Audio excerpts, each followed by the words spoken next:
E exatamente, a Bolsa ontem ela fechou praticamente no 0 a 0, ainda as voltas, né, com risco fiscal. O governo confirma então, né, os R$ 400 do auxílio, mas ainda não disse de onde vem o dinheiro, né? A gente chegou a transmitir ao vivo no BMC Market isso. E o mercado segue com o pé atrás, né, com essas manobras. Como é que você vê, ou como você viu, né, as oscilações de ontem? Vamos mesmo ver o desrespeito ao teto de gastos? Acho que essa é a grande pergunta que precisa ser respondida no momento, né? Porque se tu pegar a fotografia atual, né, para poder fazer esse movimento, tem que se superar o teto de gasto. Bom, o mercado enxerga isso. Ao mesmo tempo, ontem de manhã, o presidente Jair Bolsonaro falou que não iria romper o teto dos gastos. No final do dia, o ministro da Economia fala que para poder fazer o que está se falando, vai ter que se romper o teto de gasto. Então, tu para pensar, imagina a cabeça do investidor, né, que está se posicionando no mercado, olhando para uma bolsa que, querendo ou não, se tem uma narrativa que os ativos eles estão descontados, né, que tem aí um belo de um upside pela frente. Tu está num nível de preço, quando tu olha para o Ibovespa, onde precisava se manter, né, um nível, de certa forma, tenso, que era os 112.200 pontos, que nós já estávamos trabalhando no dia de ontem, abaixo dos 112.200 pontos. Então, existia uma tensão. Então, ao mesmo tempo que os investidores estavam tomando posição naquele patamar de preço, sabia-se que no final do dia iria se ter, né, um pronunciamento do Guedes, né? O ministro da Economia, Paulo Guedes. Bom, quando tu pensa dessa maneira, imagina o mercado todo se posicionando, né, nesse nível de preço, enxergando que existe uma janela de oportunidade, mas caso as coisas não se concretizem, vai acionar stop e o mercado vai correr muito forte para baixo. Exatamente o que aconteceu. Tá? Acho que a notícia do final do dia trouxe aí um tom negativo para o mercado, muita gente buscou proteção, muitos investidores saíram e não é à toa que nós estamos vendo aí a abertura dos mercados nos patamares que se está agora e, né, já se tinha aí uma expectativa de que iria se abrir mais negativo o nosso mercado, uma vez que quando se acompanhava o EWZ, que estava sendo negociado na Bolsa Americana, já se via aí um tom bem negativo para o início dessa manhã. O Google, o Felipe falou ontem no marketing que fez em forma de piada, mas acaba sendo bem verdade, né? Você tem o teto e agora vai ter o puxadinho, né? Muito boa. Mas vamos que vamos, né?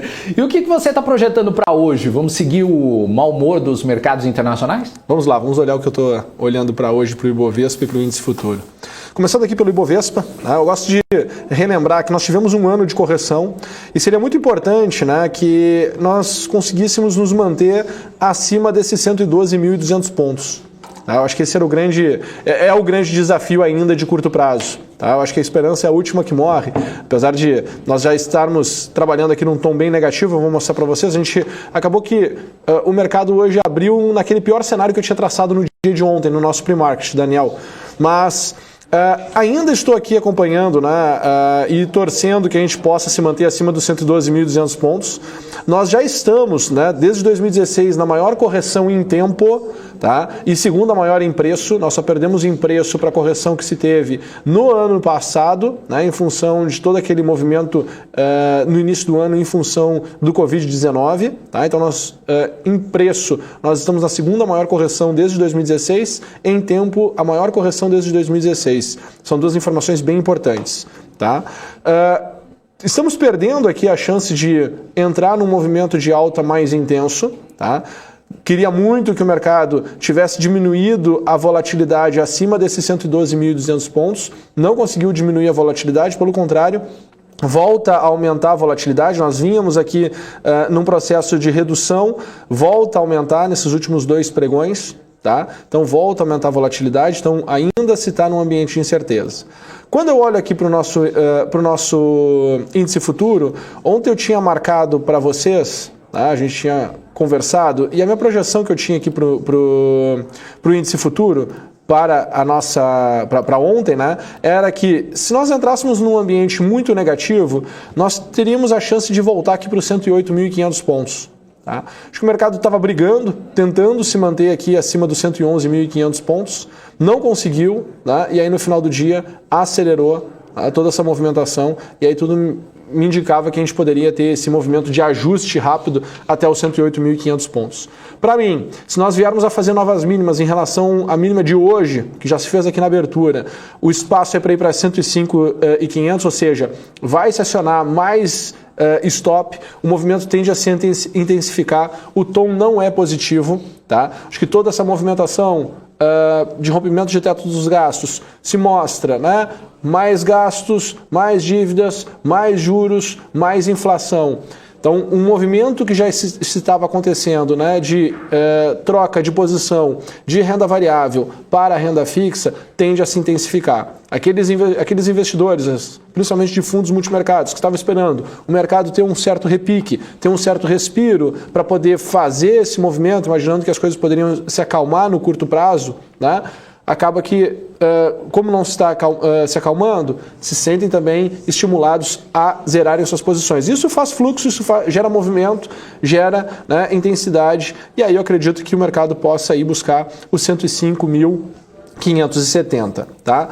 Havendo algo positivo agora no curto prazo, tá? Não está muito bem definido para onde nós poderíamos ver o mercado voltar a subir, tá? Enquanto estivermos abaixo dos 112.200, eu continuo pessimista, tá? Preciso ver o mercado voltar acima dos 112.200. Mas mesmo olhando, né, de uma maneira um pouco mais afastada, eu vejo que para voltar acima desses 112.200 pontos, precisamos ter algo positivo, principalmente vindo de Brasília, porque todo o negativismo está vindo de Brasília e está muito aceso essa informação na cabeça dos investidores. Então, precisa vir, né, vamos assim dizer, um antídoto para esse problema agora no curto prazo, se nós quisermos ver a Bolsa melhorando. Pois é, Guga, e como se não bastassem também os problemas fiscais, né? Ontem também tivemos a ameaça de greve de caminhoneiros, né? Aqui na região sudeste, a gente até já deu aqui no início do pre-market, e isso poderia impactar a distribuição de combustíveis. A Vibra já disse que monitora e garante o abastecimento. Agora, qual que é a sua opinião sobre isso e os reflexos para as empresas? Bom, na minha opinião, se nós olharmos para o passado, né, os movimentos passados que nós tivemos de greve dos caminhoneiros, né, o movimento e a resposta da Bolsa ela foi muito negativa. Claro que a gente estava num contexto um pouco diferente. Tá? Eu acho que a gente estava em outro momento, outro timing, com outras janelas de expectativas. O mercado estava com uma expectativa muito forte de um segundo semestre forte aqui dentro do Brasil. Se fala isso desde a metade do ano passado. Não podemos nos esquecer, né, dessa narrativa, porque são essas narrativas que fazem com que os investidores tomem posição.